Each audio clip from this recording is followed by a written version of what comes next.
everyone and welcome back to my channel. This is Sarah's weekly reset, where we reset the week and start the new one with positivity. If this is your first time here, thank you so much for joining us, and if you could click the subscribe button, I'd be so grateful. So this week we're going to talk about planning and how a journal or a list can really help you reset for the week. So as many of you know, my previous videos, I use a bullet journal, but you don't have to use a bullet journal. You can use a bog standard piece of paper to make a list on, or however you like to do it. You might want to make a list on your phone. However you can to record your thoughts, it just helps get them out of your head. So quite a lot of time people stress about things that are going on, and they'll go to bed worrying about these things. They'll have a constant to-do list running around the head, and half the time none of that gets done because it's messed up in the mind. But by making a list, not only does it get it out of your head so you don't have to worry about it anymore, but it allows you to look at those tasks and see which ones actually you're going to do and which ones you're just fretting about, and actually you can delegate them, or you can decide it's not important and you can forget about it. But making that list really helps you to organise your thoughts and schedule it correctly. One of my favourite pages in my bullet journal is my memories page.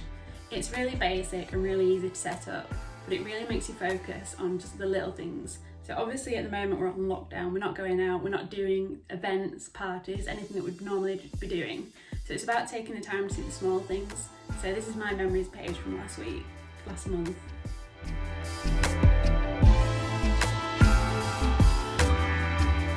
And you see that it's just really little stuff. So it's what's my dog, cake that I baked, some gardening stuff.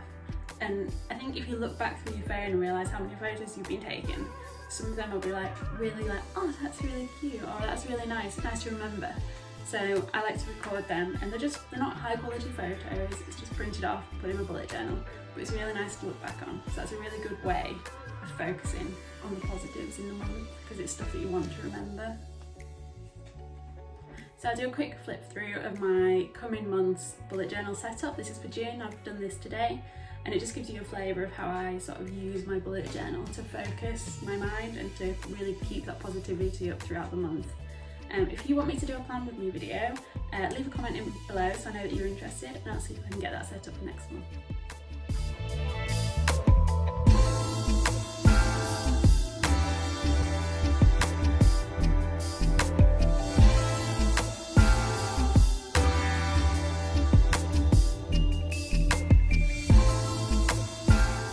Reflections.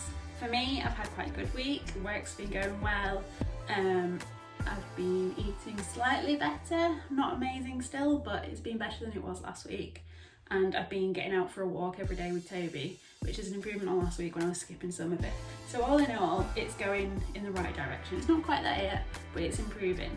So take this opportunity to think about how your week's gone. Has it been a good week? Has it been a bad week? And reflect on what it is in the week that you're grateful for.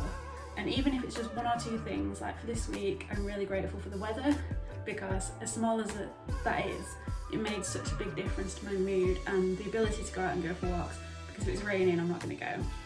So, and the act of making a note of things that you're grateful for, especially if you write them down, because you can look back on them, it does really help to set that mindset and get you thinking. Okay, so intentions for next week. I'm going to do no alcohol. I am doing a dry June, and this is my favourite time. It only happens a couple of times a year, if that, but the month is starting on a Monday, and I love that. It's like the 1st of January.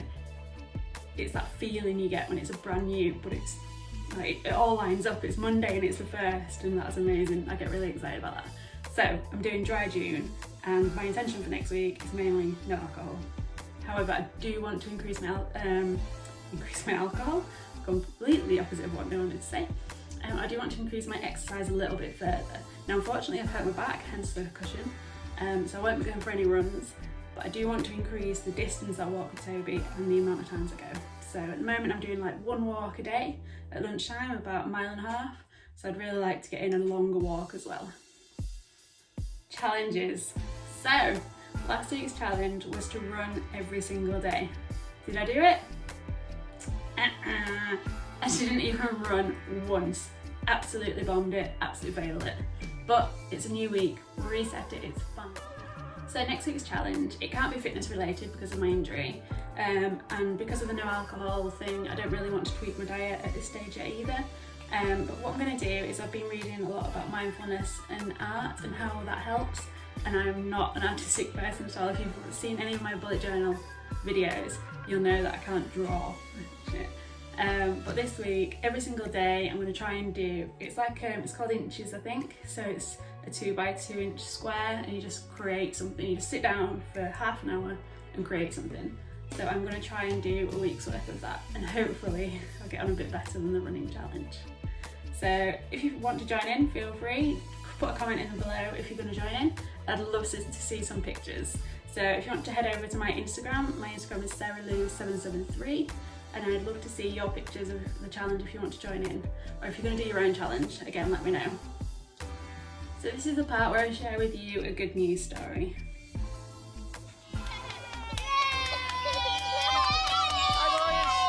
The boys were absolutely sort of over the moon to see him. It was really quite a moment, wasn't it? Yeah, quite emotional really.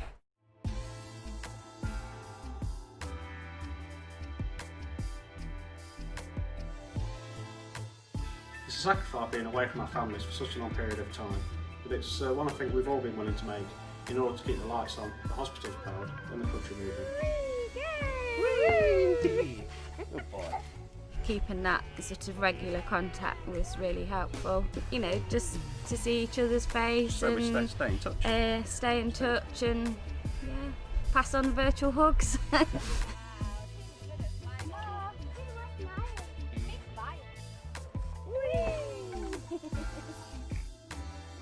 As always, thank you so much for watching and for being here. If you did enjoy it, give it a big thumbs up. And again, if you want to see more, click the subscribe button. This week I'll be posting another recipe video on Wednesday, and I'll be back here this time next week for our weekly reset.